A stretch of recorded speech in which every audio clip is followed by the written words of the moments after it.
AP శాసన మండలిలో అధికార ప్రతిపక్షాల మధ్య వాగ్వాదం నెలకొంది. మెడికల్ కాలేజీల ప్రైవేటీకరణను వ్యతిరేకిస్తూ వైసీపీ ఎమ్మెల్సీలు నల్ల కండువాలు ధరించి ఆందోళన చేపట్టారు. పోడియం వద్ద ప్లకార్డులు ప్రదర్శించారు. సభను అదుపులోకి తీసుకురావాలని మంత్రి నాదెండ్ల మనోహర్ చైర్మన్ ను కోరగా బీఏసీలో అంగీకరించిన అంశాలపైనే చర్చ జరపాలని ప్రతిపక్ష నేత బొత్స సత్యనారాయణ అన్నారు. దీంతో చైర్మన్ మండలిని 10 నిమిషాల పాటు వాయిదా వేశారు.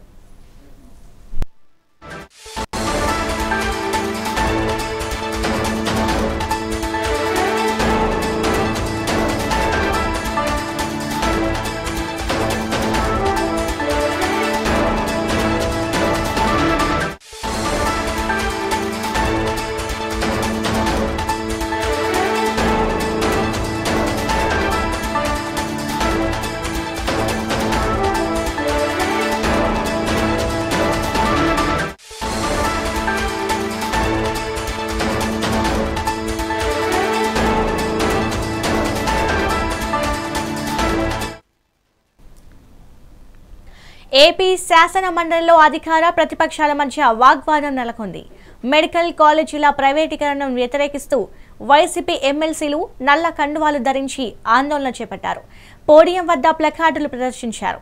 సభను అదుపులోకి తీసుకురావాలని మంత్రి నాదెండ్ల మనోహర్ చైర్మన్ ను కోరగా బీఏసీలో అంగీకరించిన అంశాలపైనే చర్చ జరపాలని ప్రతిపక్ష నేత బొత్స సత్యనారాయణ అన్నారు.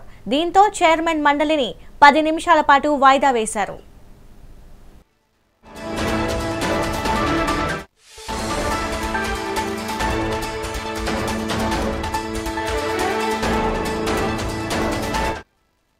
ఇక దీనిపై మరింత సమాచారం ఏపీ ఇన్పుట్ ఎడిటర్ నరేంద్ర అందిస్తారు.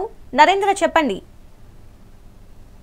ఈరోజు శాసన మండలిలో ప్రధానంగా దీనికి సంబంధించినటువంటి ప్రైవేట్ కాలేజీల మెడికల్ కాలేజీలకు సంబంధించి ఈ రాష్ట్ర ప్రభుత్వం ప్రైవేట్ పరం చేసే విధంగా ముందుకు వెళ్తుంది. దాన్ని వెంటనే ఆ నిర్ణయాన్ని వెనక్కి తీసుకోవాలంటూ వైఎస్ఆర్ కాంగ్రెస్ పార్టీ ఎమ్మెల్సీలు వాయిదా తీర్మానం ఇచ్చారు. దాని మీద చర్చ జరగాలంటూ కూడా సభలో పట్టుబట్టారు.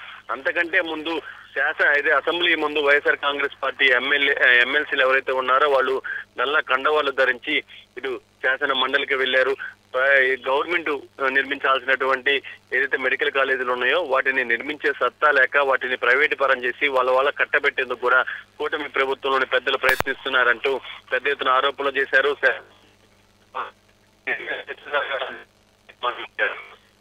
అయితే మొన్న శాసన మండలి జరిగినటువంటి సమయంలో కూడా వాయిదా తీర్మానం ఇచ్చి కొంత అక్కడ ఆందోళన కొనసాగింది. ఈ రోజు కూడా వాయిదా తీర్మానం మీద చర్చ జరగాలంటూ పట్టుబట్టడంతో శాసన మండలి చైర్మన్ దాన్ని తిరస్కరించారు. దాంతో వైఎస్ఆర్ కాంగ్రెస్ పార్టీ ఎమ్మెల్సీ సభ్యులు ఎవరైతే ఉన్నారో వాళ్ళంతా కూడా అక్కడ పోడియం దగ్గరికి చేరుకుని పెద్ద ఎత్తున ప్రభుత్వానికి వ్యతిరేకంగా ఏదైతే ప్రభుత్వం చేస్తున్నటువంటి నిర్ణయాన్ని వెనక్కి తీసుకోవాలంటూ నిర్ణయం చేశారు. దాంతో ఏదైనప్పటికీ ఎంతసేపటికి రైట్. Thank you Narendra.